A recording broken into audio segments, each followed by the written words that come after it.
How to balance a chemical equation? It is very clear, students, when a chemical reaction takes place, we can write a chemical equation, but the chemical equation must be balanced. The question is why a chemical equation should be balanced. According to the law of conservation of mass, whenever a chemical reaction occurs, the mass of the reactants must be equal to mass of the products. The mass is conserved during a reaction, student. Unless I do the reaction in an open container or gas is there, it will go out. If I do the reaction in a closed container, it is very clear that the law of conservation of mass should hold true. The sum of the masses of the reactants must be equal to sum of the masses of the products, and the mass is due to the mass of the atoms. Therefore it is clear that we cannot change the number of atoms of the reactants or the products in a chemical reaction. Or in other words, what I'm trying to tell you, student, that the number of atoms of each element on the reactant side must be equal to number of atoms of each element on the product side in order for the law of conservation to be valid, students. Therefore it is absolutely essential that whenever we will write a chemical equation, it should be balanced. And in this lecture, in this video, I am going to tell you how to balance a chemical equation in a very simple manner, student, with an example which we will give you. Here is an example, student. We are saying how will you balance this reaction, student? Iron reacts with H2O to form Fe3O4 and H2. These are the reactants. This is the product. So student, in this video, what we want to do, we want to balance this reaction. Iron reacts with H2O and it is producing, student, Fe3O4 and hydrogen. This is my right hand side, students. This is my left hand side. This is my left hand side, student. These are called the products. These are the products, and these are our reactants, student, reactants. Let us see how will we balance this reaction, student. So let me say, let me first find out what are the elements which are involved in this reaction. What are the elements? I can see, student, iron is there. I can see hydrogen is there, student, and I can see oxygen. So left hand side you have iron, hydrogen, oxygen, student. This is my left hand side, which I am saying are my reactants, students. And I have right hand side, student, which are my products. Now let me see. You have iron. How many iron are there in the reactant side, student? You have only one.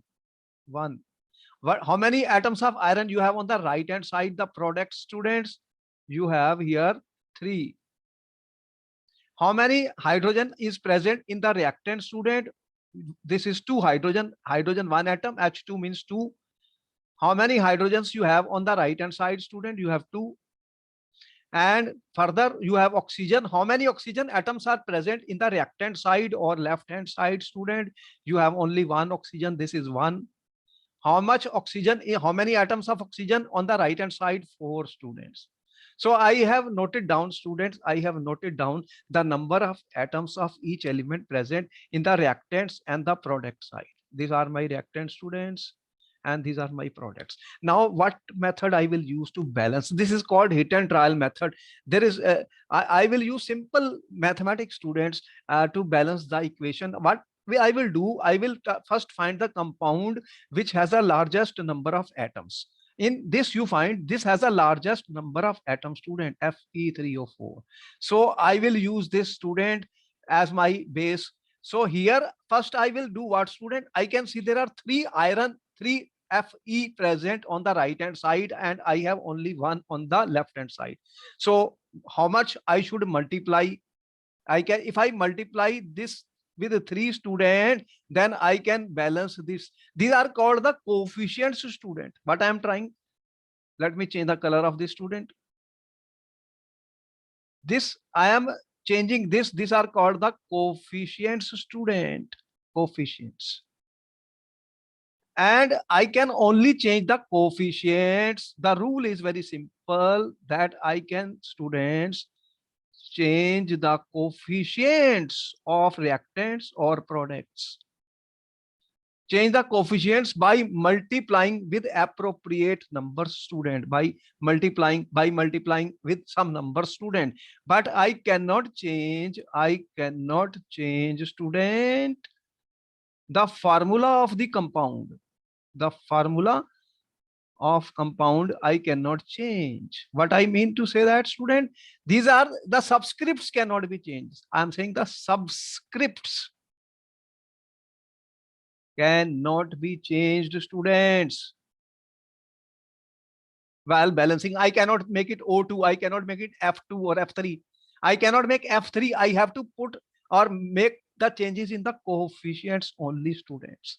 So this is important. Now the iron is balanced. Here I was having 3. Now I put 3, student. So I multiply this iron by 3, student. This is 3. This is also 3. This is balanced, as you can see. Now let me go to the oxygen. On the right hand side, student, how much in oxygen you have? You have 4 oxygen. And on the left hand side, how much oxygen? You have only 1 oxygen. 1 oxygen, student, 4 oxygen. So I can multiply the coefficient by 4, student. If I multiply the coefficient by 4, coefficients, I'm saying I can only change the coefficient, student. I cannot change the formula of the compound. I cannot change the subscripts. I cannot put 4 here. I have to put 4 on the coefficient side. So when I multiply this by 4, student, how much oxygen? 4 oxygen, 4 oxygen. This oxygen is now balanced oxygen. Now let me see the hydrogen, student. Now I can see there are 2 hydrogens here, and how much hydrogen it becomes, student? 4 into 2, 8 hydrogens are there. So there are 8 hydrogen atoms on the left hand side. To make this equal, student, I will have to multiply this hydrogen. This is 8, therefore I multiply with this by 4 to make it 8, student. So this is 4.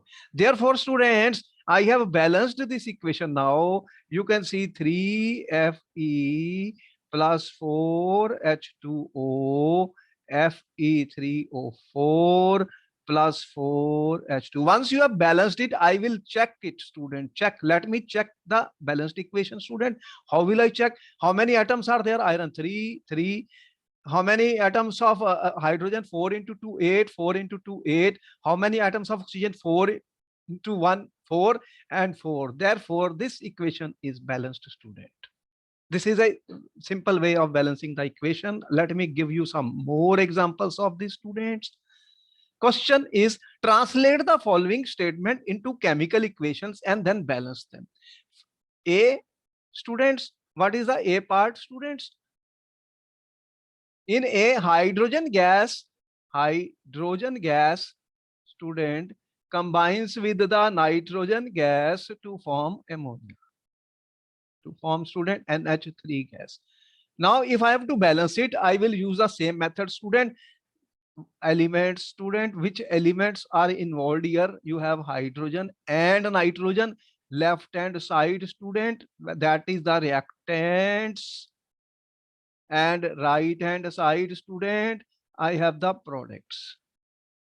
See, at the start of the reaction, how many hydrogens are there? You can see the left hand side, 2 hydrogens. Right hand side, you have 3 hydrogens, student, 3 and 2. Nitrogen, you have 2 and you have 1, student. This is the these are the coefficients, student. This is the stoichiometry of the reaction.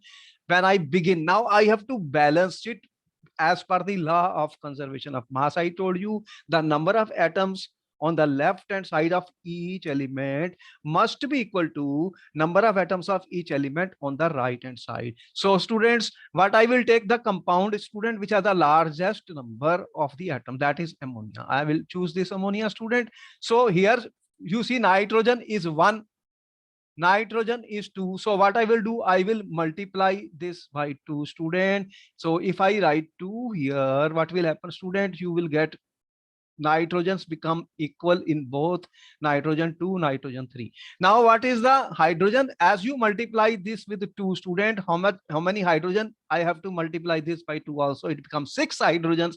There are 2 hydrogens.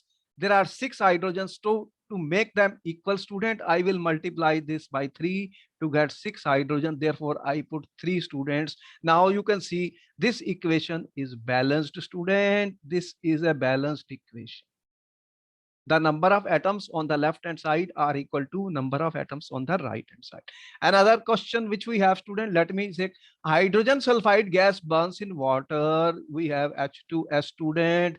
It burns in air. Air contains oxygen, student, and the products are give water and sulfur dioxide.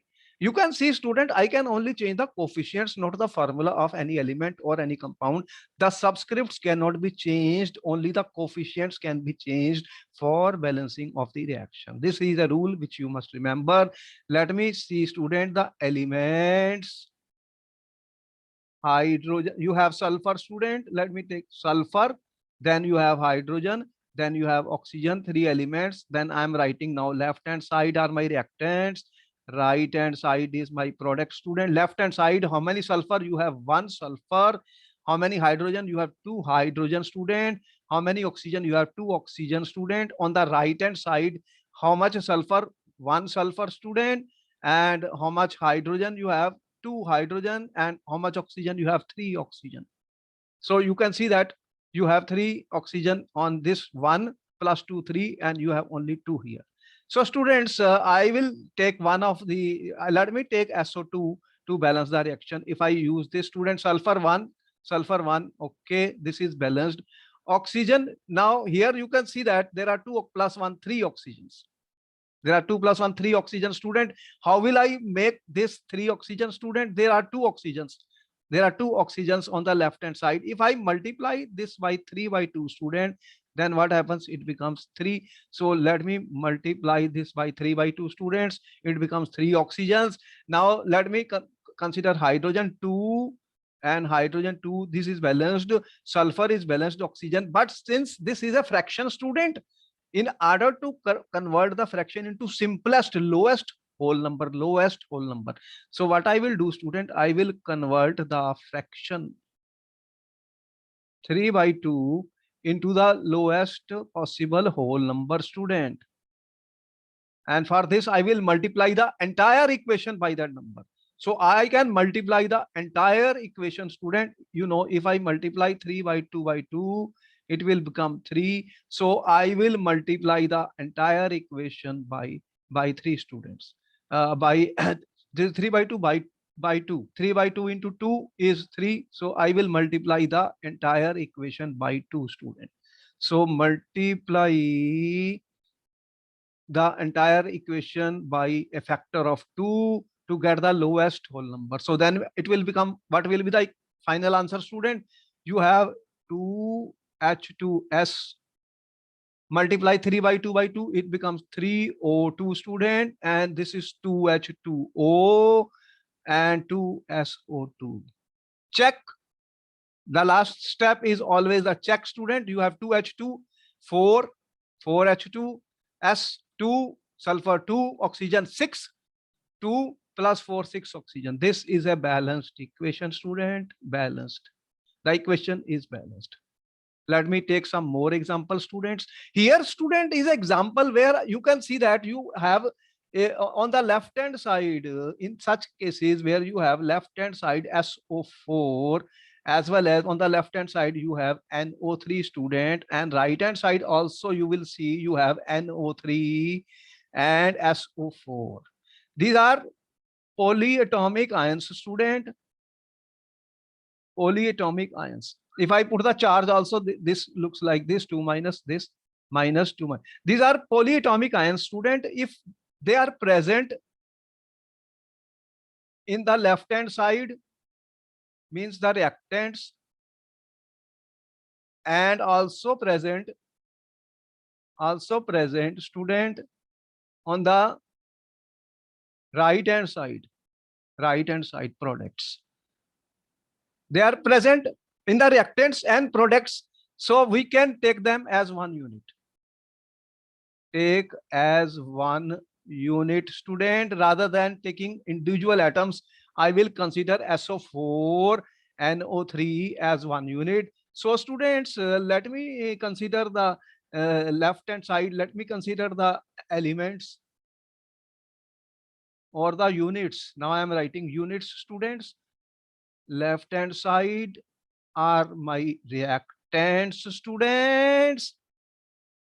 Right hand side are my products, students. What you have in this, you have, students, calcium, you have sodium, you have SO4, you have NO3, student. How many? Calcium you have 1,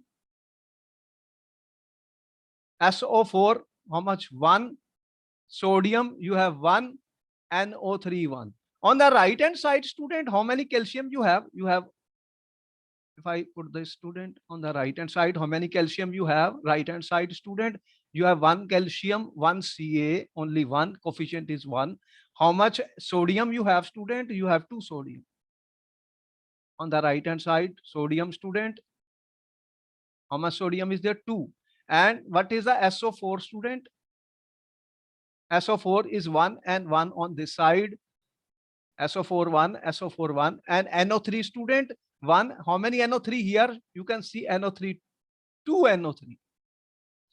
So this is I'm taking as 1 unit, 1 unit.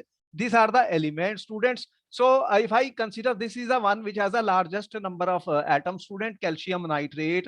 So I will use it. So in order to balance NO3, student, what should we do? You have 2 here, you have 1 here. So I multiply this by 2, then it will be multiplied by this. I have to multiply by 2, students, then it will become 2 NaNO3. If I multiply by 2 now, student, what happens? The sodium also becomes 2. Let me check this equation. Calcium is 1, calcium is 1, sodium is 2, sodium is 2 here, sodium is 2 here, NO3 is 2, student, NO3 is 2, and SO4 is 1, SO4 is 1. Therefore, student, this equation now, 2 NaNO3, CaNO3 twice, Na2SO4 is balanced, students. And I always say you, once you are finished this, check in the exam. You will check it in the exam, student. So you can see that wherever polyatomic ions will be involved, if they are present in reactant and products, students, we can use them as one unit for balancing of the reaction. Another example, student, if I have to balance, this is a combustion reaction of methane gas, student. So it produces a lot of heat also. What are the elements, students? Here you have carbon, you have hydrogen, you have oxygen. Left hand side, student, right hand side, these are my reactants, students, and these are the products. On left hand side, how many carbon? You have 1 carbon, student. How many hydrogen? 4 hydrogens. Oxygen is 2. On the right hand side, how much carbon is there? Only 1. No problem.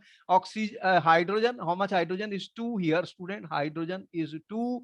And how much oxygen is there, student? 2 plus 1, 3. So here you have 2 oxygen, here you have 3 oxygen. So let me take, student, they are if I consider the CH4, student, CH4, it has the largest number of atom. Carbon are balanced, hydrogen is 4, and here you have hydrogen, how much? 2. So I am taking this one, student, as my base. So I have to, in order to make hydrogen 4, I have to multiply by this by 2, so it will become 4. The coefficient 2 is multiplied here, it becomes 4. Now see, let me see the check of the oxygen. 2 oxygen and 2 oxygen plus 2, student, how much? 4 oxygen. So if I want to make 4 oxygens on the left hand side, I will have to multiply this by 2, the coefficient of this by 2, then it will become 4 oxygen, student. uh, and then what is the how much I get, student? 4 oxygen. Therefore, student, to balance this, what you find, let me see if I have done anything. Carbon was 1, hydrogen was 4, hydrogen was 2, student, and oxygen 3. 3 here oxygen now is becoming 2 plus 2 4, 2 plus 2 4, 4 oxygen, students. So when I did for the hydrogen, this oxygen changed to 4, student. So what is the result now? If I put 2 here, you will get CH4 plus 2O2. It gives CO2 plus 2H2O, student. Now you can check it, student. The last step is check it. Carbon 1, hydrogen 4, 2 into 2, 4, oxygen 4, oxygen 2 here and 2 here. So this equation is balanced, student. So these are some of the ways to balance the equations.